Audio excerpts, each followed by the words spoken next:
Hello everyone and welcome back to JD TV. I'm your host for today, Josh Deming, and I am joined by JD once again. We just chatted, JD, before the first leg between Canada and Suriname.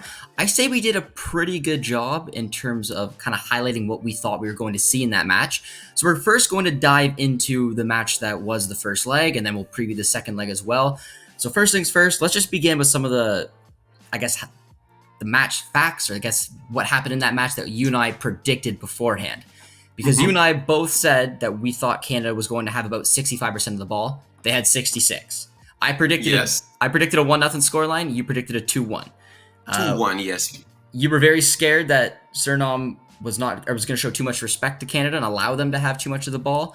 Yes. And we thought it was going to be cagey, which it was. So I'll throw it over to you first. From what we predicted, I think it was very similar in terms of what we saw. But what stood out to you in terms of that game? What stood out to me is that Suriname, without Paul, because Paul, he was a late scratch, so clearly he was not available. So with that, they had to make two adjustments. It showed me that they still have depth because they brought in Van der Kos, which is the guy that I told you about. He's a fullback, but if they are going to do the same style like what they did with Costa Rica, to put a fullback high up the pitch to see if they could get some more ball retention, it never worked. All right, it never worked there. So what exposed to me is they definitely need a true six or multiple sixes, and Suriname has the pieces in defense and also in attacking midfield area and forward areas to cause all problems in CONCACAF. But if you can't retain ball, you're going to have problems against the elite teams. So that's what it showed me, because Canada was elite on using the wide outside channels, and Suriname couldn't deal with it because Malone is like a 100-year-old player. And no disrespect to Malone, but he's getting older, and it really showed in midfield. So it was a back to front type game. So the defenders had to do way more, especially the wing backs for Suriname had to do way more. All right.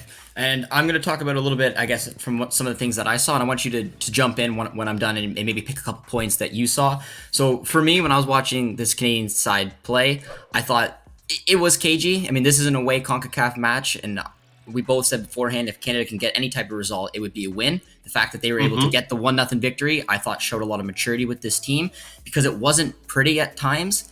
I thought the first half, they could have put Suriname to bed. They had three glorious chances. But the thing is, they didn't take it. And then coming out in the second half, there was about, 20 minutes there where it seemed a little nervy. Suriname did hit the crossbar as well. It kind of seemed like one of those situations where the Canadians were going to just let this match maybe end in a draw, which still would have been decent. But at the very end, they were able to find their goal. I thought they struggled a lot in the press. I thought they were good in possession. They did create some chances. Jonathan David is an excellent player to watch, as we know. Bombito and Waterman did a job at the back. All in all, I know like some Canadians were a little frustrated by like the performance, just because I think they thought they could have put it to bed. But overall, I liked it. I was happy that we got the 1-0 result. That's the most important thing, especially with two big players out like Cornelius and Davies. Anything there you want to pick apart? What I wanted to inject, what I liked, because maybe you've talked about the 20 minutes right after the game restarted. I thought that was Suriname's best spell.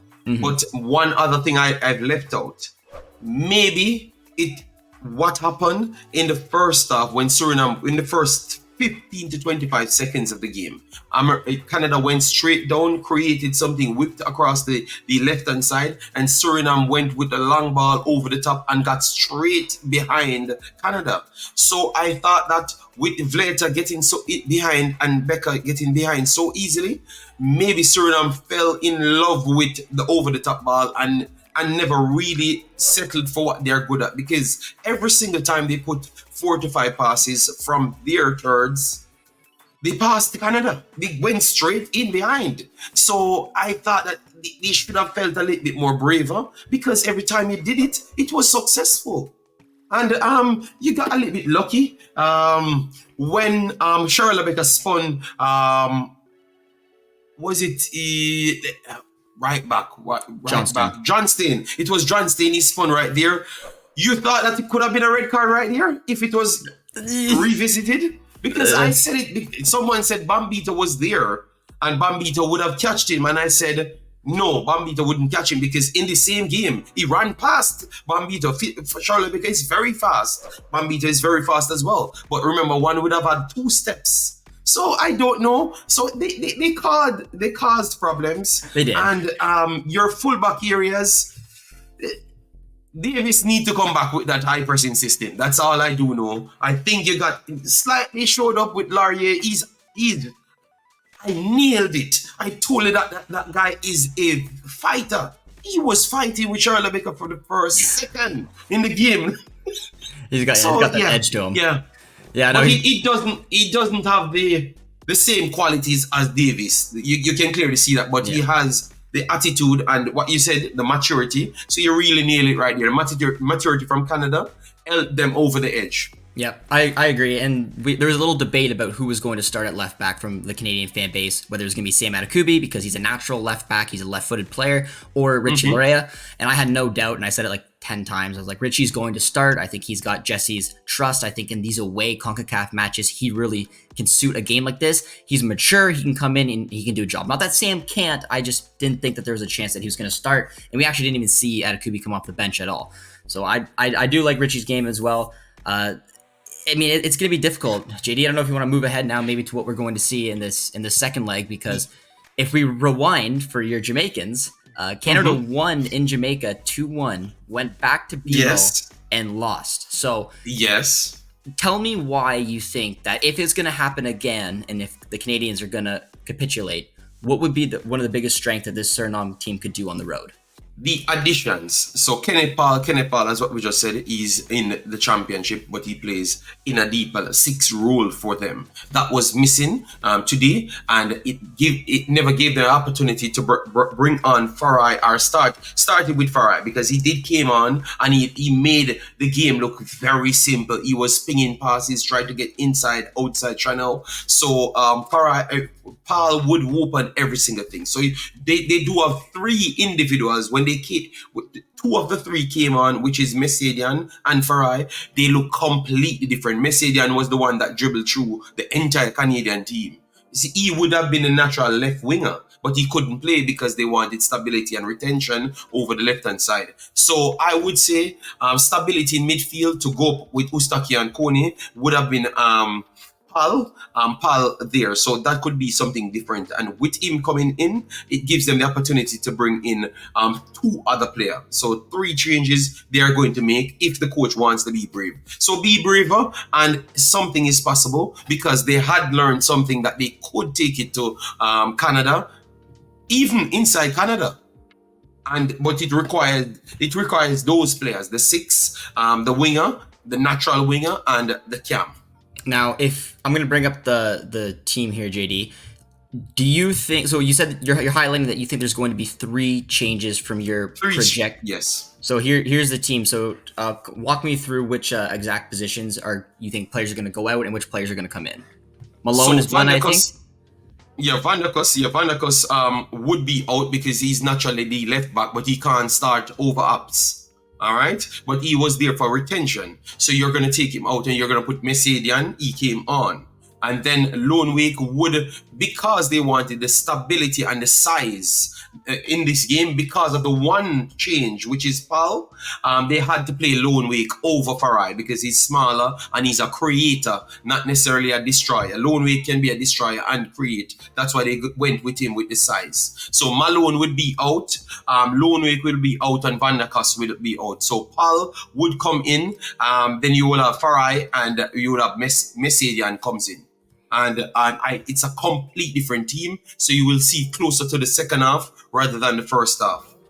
Okay, now I'm curious because we talked about this last time. When those players, so the new team that you're talking about reminds me of a team that will maybe go for a little bit more possession. So do you think the possession will be a little bit tighter because Canada going away in CONCACAF and holding 66% of the ball against a team that likes possession?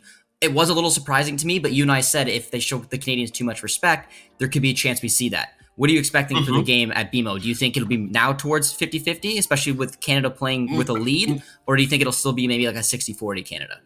I think it's going to be exactly 60-40 because they're going to go for speed transition because Farai will try to pick out wingers and pick out strikers. So he's going to not want to waste too much time on the ball. So that will kind of drop their possession, but they are going to be much more effective in possession. I don't think they had been effective in the first half with possession. Even though they created those entries, they weren't effective as to the second half. So I would say 60-40 because they have realized the best way to hurt Canada is to go for less possession and be a little bit more direct. But have the people on the pitch that can create that problems. And we clearly saw it. We had a small sample size in the second half. Yeah, and one of the things that I mentioned that I thought Canada struggled with, a little surprisingly, under Jesse Marsch was their press. Because under Jesse, they've been a pressing machine. Yeah. I think if Jesse's looking back at this game, he'll be happy with the result, but I don't think he's going to be overly impressed with the way that this team pressed and did kind of the game plan he wanted. So I will quickly come up with a starting 11. I believe we will see. Now, this is... I don't know what this starting 11 is here, but this isn't exactly how they played. It'll be a 4-4-2 still. Yes, 4-4-2, yeah. The big debate we had was whether Dane St. Clair was going to go in net or Maxime Crepeau. I was talking with a colleague, and he really thought that it was going to be Dane, and Alex was right. I thought it was going to be Crepeau. So there's no doubt about it now. I guess Dane is starting to become the main man for Jesse. So I'm expecting Dane to start in net once again. Back four, I don't think he'll touch it. Johnston, Waterman, he went with him. I believe he'll go with him again with Bombito. Yes. I like that partnership without Cornelius. I do think Richie will start once again. The midfield, I think it'll stay pretty much the same. Ahmed, Eustachio, Kone, Schaffelberg. And the only change I will have is I do have Kyle Larin coming back in over Tanny and then alongside Jonathan David. We touched on the press. I think Kyle Larin has really hit the ground running under Jesse in terms of his pressing game. He really proved to me that he can do that role. And Jonathan David has just been fantastic for Canada for a while now. So I think getting that partnership back together. Tanny did okay. He had a glorious opportunity to score. Very unfortunate to hit both posts like that. Lauren would have scored it. I think Lauren would have scored it. And I think Larin. So I think there's only gonna be one change, and it's Kyle Larin, and maybe that'll tweak a little bit and maybe get their pressing game a little bit better at home. And if they can press like that at home, do you think the Suriname team will be able to break down that press? I think they are going to have to try. But you have to understand, you have to give your coach credit. Remember, in the first 15 to 25 seconds, they realized that, no, we ain't faster than these guys. So he altered. I thought he altered it and realized that, okay, let me not go full press. Let me go a mid press. Let them come out a little so we can get in behind. So those wide channel balls would have been available. It's either you're going to get the wide channel balls or you're going to press and get caught out. And Charles Lebec is one of the fastest players in the world. So you can't give him what he's looking for with Laurier. Laurier is very good. He's fast as well. But I don't think he's going to catch him once he gets spins. So I thought the coach showed me maturity and your team showed maturity and gave Suriname respect. So I think if they saw those additions, which will happen, they are going to figure ways out. And best teams in the world figure things out. Not their normal identity, which their normal identity is to press. But they know that these guys are playing football from the day they were born. They are very good at passing out of the press. So I love the fact that they never actually just stick out to say, I'm going to just press them to death, because I actually thought that if they did so,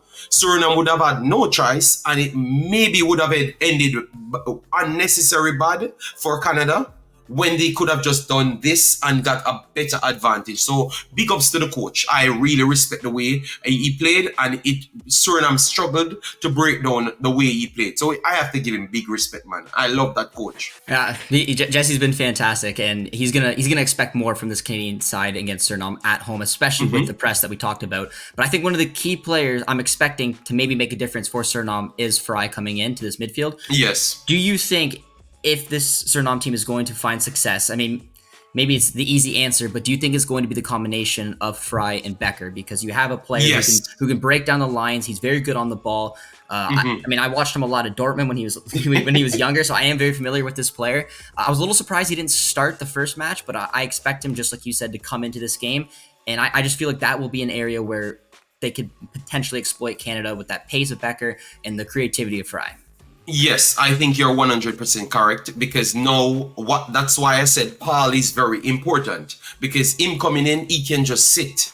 So far, I would not have to do that work, and he's a younger, energetic player. Malone is 30 plus 35, Yeah. going up. So he's getting old. He can't do that job on Ostakio and Kone. That makes no sense. But Farai, get in more space, get in the option, but don't forget Messidian.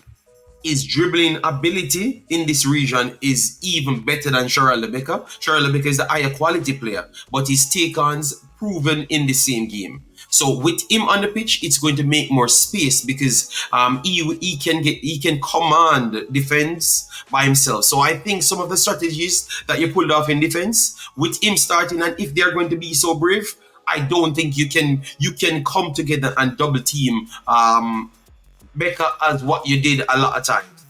You have to keep it wider, and it's going to be a much more one-on-one game rather than a double up on one player. And that's what I want Suriname to do. So I agree with you. Farai would open up the entire pitch. So people were not overhyping Suriname because I know the last time people said they are. Some person said they are lower level players. No, they aren't lower level players. They are very much higher team performing players, and they're in first teams, and they're quality players for the CONCACAF region. And we clearly saw it. I thought that they showed me enough for me to say that they could come and cause some problems in Canada, but I still believe that Canada has the experience now, and they have a coach that's willing to look at what's going on in the game and make the adjustments rather than try to impose themselves on the opponent. Yeah, and this is going to be a big opportunity for Canada to right a wrong. It's so crazy that the last quarterfinals they went away and got a big result, and this is before Jesse Marsh came in. This is a bit of a transition period because we didn't know what this Canada team could become after their success, and then 2023 was pretty rough. And they went back home. We had Borian juggling the ball. We thought that this thing was done. That was the moment. That was the moment. Unfortunately, that was the yes. moment. But it was just like that. They lost composure. They threw away that result, and they had to do the hard way around to qualify for Copa America, which thankfully they did because Jesse Marsh came in and we went on this great run. So they have an opportunity here they went away, they got the result. Now they're going back home, and they need to just lock it down and show what this team is made of. And I think Suriname needs to have a little bit more cojones to go at Canada the same way Jamaica did to make this one interesting. But let me chip in right here before we go. It's the same situation because it was Damien Lowe went in midfield and made a tackle on Ustakio to start the actual revolution. And now we're saying that Paul needs to come in midfield. So let's see. I will stop it right there, people. I am not saying that Suriname will do what Jamaica did, and that does not devalue Suriname. I just think that Canada is a way better team today than what they were when they played Jamaica. And that's not even a question. Look at their records over competitions. It's not even close. And on that note, we're going to end with a prediction. I'm going to put you on the spot because we did it last time, and we were both. I said 1-0. You said 2-1. That's pretty fair result away from home. So JD, you can start this time. What is your prediction for this upcoming match?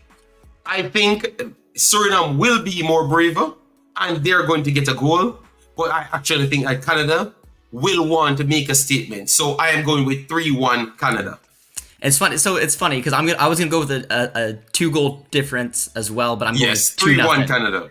And you're going 3-1. I'll go 2-0 Canada. I think this time they're a better team. They had players step up, even without Davies Cornelius. They have a more experienced coach in Jesse March. I think that they'll have a mature performance in a better way. They'll get the job done 2-0, and they will move on to the semifinals. So we'll see if we're right again. JD and I had good predictions last time, so there's similar predictions once again. But JD, I appreciate the time as always, my man. It's great chatting with you, and hopefully we'll talk soon.